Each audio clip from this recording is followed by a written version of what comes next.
रायगढ़ जिले के पुसौर थाना क्षेत्र के समवरापारा में हुए सनसनीखेज दोहरे हत्याकांड की गुत्थी पुलिस ने महज 48 घंटे में सुलझा ली है। आरोपी को गिरफ्तार कर पुलिस ने घटना से जुड़े कई अहम सबूत भी जब्त किए हैं। इस मामले में युवती पूर्णिमा समवरा और उसकी मां उर्मिला समवरा की बेरहमी से हत्या की गई थी। पुलिस महानिरीक्षक doctor Sanjeev Shukla IGP Bilaspur range द्वारा रायगढ़ एसपी दिव्यांग पटेल को जल्द से जल्द मामले का पटाक्षेप करने के निर्देश दिए गए थे। एसपी दिव्यांग पटेल के नेतृत्व में पुलिस टीम ने तकनीकी और वैज्ञानिक जांच के आधार पर महज 2 दिनों में आरोपी को पकड़कर हत्याकांड का खुलासा कर दिया। आरोपी शुभम सेठ 20 वर्ष बिरसा मुंडा चौक मुडीताल पुसौर का रहने वाला है और मृतिका के घर के पास ही किराना दुकान चलाता था। पूछताछ में उसने बताया कि उसका पूर्णिमा से पूर्व में घनिष्ठ संबंध था, लेकिन हाल के दिनों में पूर्णिमा उससे दूरी बनाने लगी थी। इसी नाराजगी के चलते शुभम ने उसकी हत्या की साजिश रची। 15 अप्रैल की रात शुभम खटिया के पाई के साथ पूर्णिमा के घर छत के रास्ते घुसा और सो रही पूर्णिमा के सिर पर वार कर उसे मौत के घाट उतार दिया। शोर सुनकर उसकी मां उर्मिला जाग गई, जिसे पहचान लिए जाने के डर से शुभम ने उसकी भी हत्या कर दी। दोनों के शवों को पास के निर्माणाधीन मकान में ले जाकर ईंटों के नीचे छिपा दिया और खून के निशान पानी से धोकर फरार हो गया। घटना के बाद इलाके में हड़कंप मच गया। पुलिस ने शव मिलने के बाद तुरंत जांच शुरू की। सीसीटीवी फुटेज, कॉल डिटेल्स और अन्य तकनीकी साक्ष्यों के आधार पर पुलिस की नज़र शुभम सेठ पर पड़ी। सख्ती से पूछताछ में उसने अपना जुर्म कबूल कर लिया। रायगढ़ थाना पुसौर क्षेत्र अंतर्गत जो डबल मर्डर की घटना हुई थी उसको 48 आवर में सुलझाया गया है। तो पुसौर में 14 और 15 की दरमियानी रात्रि को माँ और बेटी की निर्मम हत्या की गई थी और उनके शव को उनके घर के बगल में ही छुपाया गया था। उसके ऊपर पत्थर वगैरह रख दिए गए थे ताकि पकड़ में ना आए।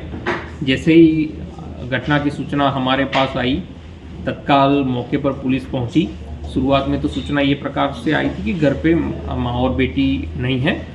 मौके पर पहुंचे तो खून के धब्बे वगैरह मिले थे, उसको फॉलो करते हुए गए तो उनके शव बरामद हुए। मौके पे वरिष्ठ अधिकारियों को सूचित किया गया। हमारे पुलिस महानिरीक्षक संजीव शुक्ला सर भी वहाँ मौके पे आए। वैज्ञानिक अधिकारी, डॉग स्क्वाड की टीम और हमारे सभी additional SP, CSP Raigarh, CSP cyber cell, थाना प्रभारी सब लोग मिल के पूरी टीम वहाँ मौके पे लगातार बनी रही, लगातार पतासाजी करती रही। पूरी विवेचना के अंत में ये मामला सामने आया कि पड़ोस में ही रहने वाला एक लड़का, शुभम करके एक लड़का है, जिसके साथ जो मृतिका है उसका विवाद चल रहा था। उसी को विवाद के कारण वो अपने घर से एक खटिए का पाया जो होता है उसको लेके गया था और वहाँ मौके पे सर पे वार किया गया। दोनों माँ और बेटी दोनों के सर पे वार हुआ है। पहले बेटी के सर पे वार हुआ, उतने में माँ जग गई तो लगा कि पहचान लेगी और पकड़ा जाएगा, तो माँ के सर पे भी वार किया गया। उसके बाद दोनों बॉडी को घर के बगल में ही ले जाके वहाँ पे छुपाया गया लगातार। और दूसरे दिन सुबह अर्ली मॉर्निंग वो यहाँ से भाग के रायपुर चला गया और देर रात वापस आया ताकि पकड़ा ना जाए। इसी पॉइंट पे शक हुआ। उसके आरोपी के शरीर पे चोट के भी निशान थे। उसको देखते हुए उसकी पूछताछ की गई। ठीक से पूछताछ करने पे उसने पूरा आरोप कबूल किया और किस प्रकार से उसने पूरी घटना को अंजाम दिया है वो भी कबूल किया। आरोपी को अरेस्ट कर लिया गया है और उसको माननीय न्यायालय पेश किया जा रहा है। फर्स्ट क्लू कहाँ से मिला सर? पहला क्लू लगातार हर अलग अलग टीम बनाई गई थी। सीसीटीवी फुटेज खंगाले जा रहे थे, मोबाइल डेटा खंगाला जा रहा था और स्थानीय सूचना भी खंगाली जा रही थी।